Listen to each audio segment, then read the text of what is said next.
Prabhakar, Telangana petition పైన ఇవాళ విచారణ జరపబోతోంది సుప్రీం. తెలంగాణ వాదనలు ఎలా ఉండబోతున్నాయి?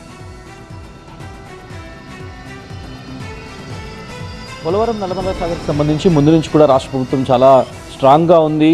ఇక్కడ ఆ నల్లమల సాగర్ని అసలు ఒప్పుకునేది లేదు అంటూ అటు ముఖ్యమంత్రితో పాటుగా రాష్ట్ర మంత్రి ఇరిగేషన్ శాఖ మంత్రి ఉత్తమ్ కుమార్ రెడ్డి కూడా చాలా స్పష్టంగా చెప్పారు. దాంట్లో భాగంగానే లాస్ట్ సండే కూడా అభిషేక్ సింఘ్వి, ఇప్పుడు తెలంగాణ ప్రభుత్వం రిట్ పిటిషన్ వేసిన తర్వాత ఆ కేసును అభిషేక్ సింఘ్వి వాదిస్తున్నారు. అభిషేక్ సింఘ్విని పర్సనల్గా కలిసి కూడా మాట్లాడారు. గత సోమవారం వాదనలు జరిగాయి. చాలా స్ట్రాంగ్గా తెలంగాణ వాదించింది. కాకపోతే జస్టిస్ సూర్యకాంతం చీఫ్ జస్టిస్ బెంచ్ పైన ఉంది.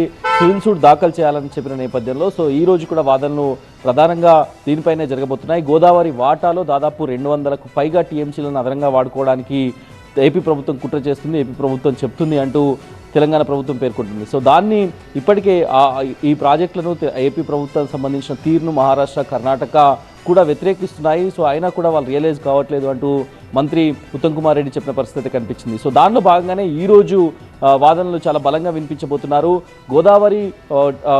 గోదావరి ట్రిబ్యునల్ ఏ మేరకు కేటాయించింది, ఆంధ్ర ఏ మేరకు ఇప్పటివరకు వాడుకుంది, మొత్తం కేటాయింపులు ఎంత జరిగాయి, కేటాయింపుల్లో ఇప్పటివరకు అదనంగా వాడుకున్న వాటా ఎంత అనేది అయితే ప్రధానంగా దీనిపైన ఈ వాదనలు జరగబోతున్నాయి. దాంతోపాటుగా ఏపీ ప్రభుత్వం చేస్తున్న వాదన ఏదైతే ఉందో అదనంగా సముద్రంలో కలుస్తున్న జలాలను, మిగులు జలాలను మాత్రమే వాడుకుంటున్నామనే వాదనను బలంగా తిప్పికొట్టాలనే నిర్ణయానికి వచ్చింది తెలంగాణ ప్రభుత్వం. దానికి సంబంధించి పూర్తి స్థాయిలో ప్రీ ఫీజిబిలిటీ రిపోర్టు సబ్మిట్ చేయకముందే డిపిఆర్కి అనుమతులు ఇవ్వడం పైన కూడా ప్రధాన అబ్జెక్షన్స్ తెలంగాణ ప్రభుత్వం లేవనెత్తుతుంది.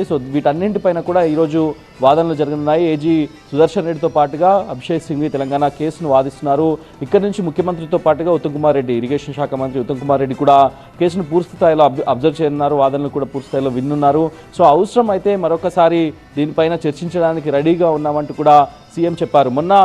మొన్నటి మీటింగ్లో కూడా చాలా బహిరంగంగా అప్పీల్ చేశారు. నీటి వాటాల విషయంలో వివాదాలకు మేము దూరంగా ఉంటాం, పరిష్కారం వైపే అడుగులేస్తామని ముఖ్యమంత్రి చెప్పిన నేపథ్యంలో దాన్ని ఏ రకంగా తీసుకుంటుంది ఏపీ ప్రభుత్వం, ఈరోజు వాదనల తర్వాత ఎలా ఉంటుంది అనేది అయితే చూడాల్సింది. రైట్ ప్రభాకర్.